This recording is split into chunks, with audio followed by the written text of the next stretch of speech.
안녕하십니까. 이번 시간에는 기본적 분석 방법에 대해서 알아보도록 하겠습니다.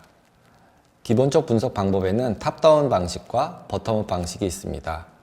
탑다운 방식은 하향식이라고 하고요. 경제, 섹터, 산업, 기업 순서로 분석을 하는 방식입니다. 버텀업 방식은 기업, 산업, 섹터, 경제를 분석하는 방법입니다. 그래서 아래에서 위로 올라가느냐, 위에서 아래로 내려오느냐에 따라서 구분을 한 것이라고 보시면 될 것 같습니다. 일반적으로 경제와 섹터 쪽을 분석하는 외부 환경 분석이죠. 이 부분은 이코노미스트들이 하고요. 그리고 기업, 산업 쪽을 분석하는 부분들은 애널리스트들이 분석을 하게 됩니다. 탑다운의 경우는 전반적인 경제의 건전성을 분석하고요. 물가, 금리, 환율, 고용, 실업률이죠. 그리고 경제 성장 등과 같은 거시 경제 지표들을 분석을 합니다. 특히 추세를 분석을 합니다. 숫자 하나를 가지고 분석하기보다는 전월비, 전년비 같은 부분들을 고려하게 됩니다. 그래서 경제의 전반적인 방향을 결정하게 되고요.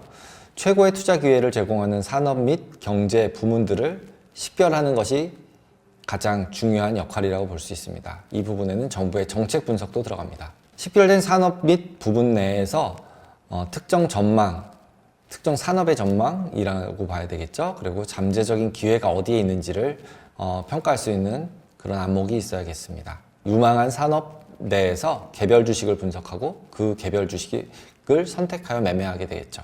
그게 이제 탑다운 방식입니다. 탑다운 방식의 경우는 경제를 분석하다 보니까 자산 배분 투자 전략으로 많이 활용되는 경향이 있습니다. 그리고 버텀업 방식은 기업부터 분석을 하게 됩니다.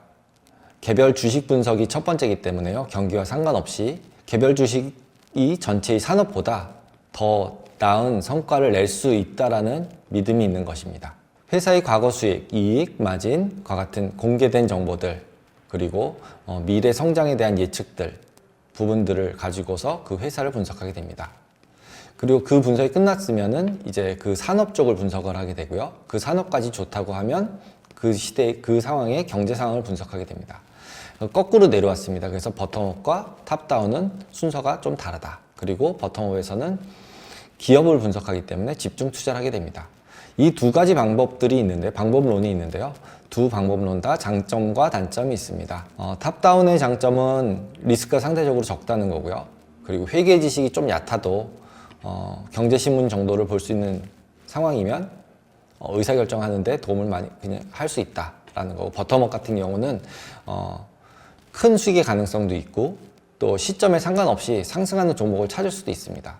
하지만 아는 사람이 알려주는 그런 종목을 사는 게 아니라 진짜 분석해서 산다면 굉장히 노력이 많이 들어가는 그런 분석 방법이라고 볼 수 있습니다. 단점은 지금 말씀드린 것처럼 바텀의 단점이라고 볼 수 있겠죠. 시간과 노력이 많이 들어간다. 그 다음에 회계에 대한 이해도가 아주 높아야 한다. 분식회계 했을 수도 있으니까요. 그런 부분도 찾아내야 되겠죠. 그리고 리스크가 상당히 크다. 그에 반해서 이제 탑다운 방식으로 하는 전략들은 상대적인 수익이 좀 안정적이다. 그만큼 낮다는 얘기죠. 그리고 경제 사이클로만 투자하게 되기 때문에 투자 기간이 좀 제한적이다라는 부분이 있을 수 있습니다. 그래서 탑다운과 또 버텀업 어떤 것이 옳은 방법이다라고 얘기하기는 되게 어렵습니다. 탑다운 방식은 레이 달리오와 같은 브릿지워터의 헤지펀드 같이 60조씩 가지고 있는 세계 부호들도 탑다운 방식으로 운용을 하는 경우가 있고요. 버텀업은 워렌 버핏처럼 싼 기업을 잘 분석해서 투자를 함으로써 수익을 많이 내는 경우도 있습니다. 그래서 어떤 것이 옳고 어떤 것이 나쁘다라고 얘기할 수 없습니다. 그리고 이제 제가 그냥 예로 들으려고 생각했던 건 디지털 트랜스포메이션이라 그래서 모든 기술들이 너무 발전을 하다 보니까 결국 탑다운, 버텀업 방식으로 그 디지털 트랜스포메이션 하는 경우가 있습니다.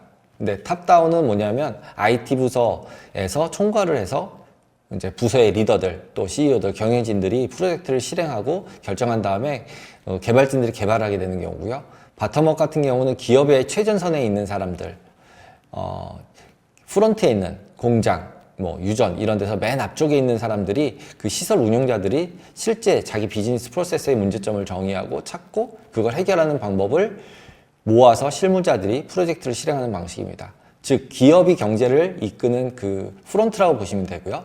그 위에서 경제 전체는 결국 매크로적으로 큰 정부나 또는 시대의 흐름 이런 방식이라고 볼 수 있습니다. 그래서 두 개의 어느 쪽에서 어느 쪽으로 먼저 가냐 더 중요하다라고 얘기하기는 굉장히 어렵습니다.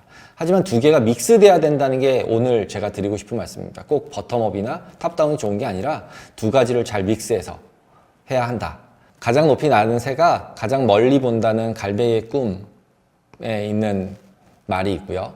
가장 고요히 나는 새가 가장 깊이 본다는 도종환 선생님의 삶의 이야기가 있습니다. 그래서 우리는 높은 곳에서 물고기 떼가 가는 것을 잘 관찰해서 낮은 곳으로 내려가서 고요히 깊은 곳까지 자세히 바라보고 그 안에서 살찐 물고기를 딱 정확히 잡을 수 있는 그런 마음을 갖고 그런 방법들을 찾아가야 된다고 생각을 합니다. 다양한 관점에서 경제, 산업, 개별 기업 분석을 통하여 가성비가 좋은 주식을 찾아낼 수 있는 현명한 투자가가 되시기를 바랍니다. 감사합니다.